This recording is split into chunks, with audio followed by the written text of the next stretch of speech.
dito, nag-iisa ako dito.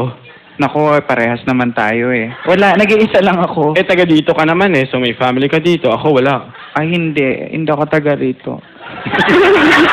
Ibang planeta. Okay! Eto, sikat na sikat mga kapamilya. Alam niyo ba, nung una lumabas to dito na Pukyaw, napaka-stand SRO ang show niya sa Metro Bar. Ganun katindi, tama ba yan? Apo, nagpapasalamat ako sa Wawawi. Wow, talaga. Ano Ayan. ba ngayon? Hindi ka Pukyaw. Ano ba ngayon? Aspu. Aspo na may nararamdaman pa rin. Ano nararamdaman mo? Ano nararamdaman mo? Tao ka pala, tao. Oo, na masaya pala. Ito, maganda. Alam niyo, hindi niyo napapansin. Si Puho, may dinadala to eh. Puho, ito rin, sabihin mo sa kanila. Ito na pagkakataon, Puho.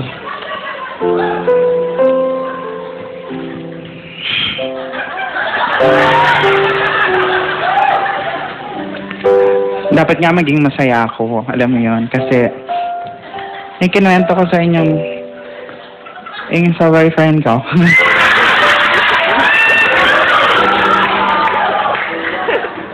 Magkabalikan na kami.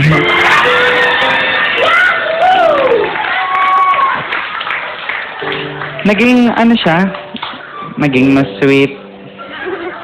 Naging nakakahiya eh. Ang dami niyang, alam mo yan, naging matulungin na siya lalo ngayon. Nagbaga na siya. Kasi yung kapitbahay namin may poso. Mag-iigib kami, dalawa kami. Nakakatuwa kasi matulungin na siya. Katunayan nga siya yung magbobomba. Alam mo yan. Pero ako yung magbubuhat ng mga ano. Pero okay lang naman yan kasi love you too, pare.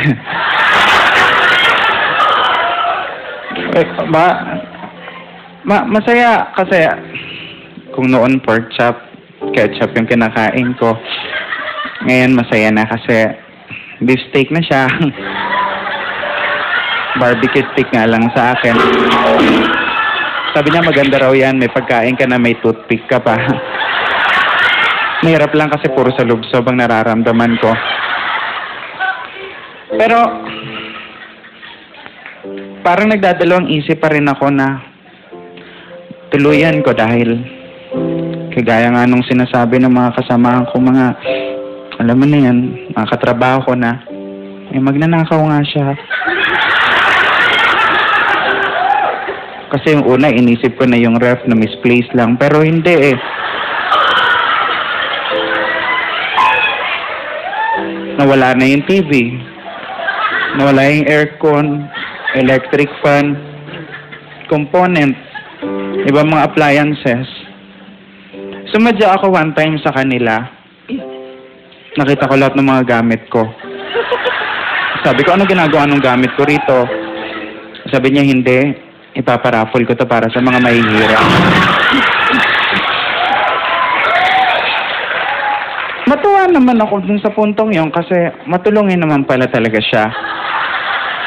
Ako nga lang yung nagsasakripisyo. Katunayan nga, pinaraffle niya talaga.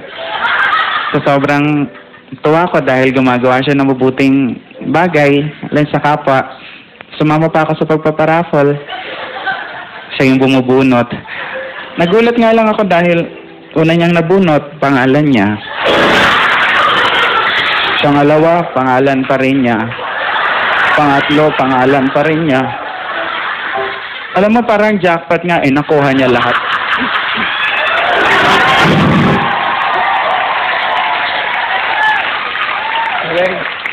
Hindi ko naman makuha ang umangal kasi valid kasi may DTI representative. At yun yung nanay niya.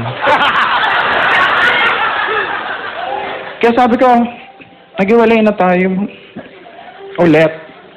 Hindi ko na kaya ang mga ginagawa mo sa akin. Sabi niya, okay lang kasi ready na raw siya. Kasi kahit iwalayan ko siya, may trabaho na siyang nakita. May nakita na siya. Isang salon. Kaya pala iba yung naramdaman ko. Baklala rin ang loko. Boom! Ladies and gentlemen! May bakla Ambassador, you're the man!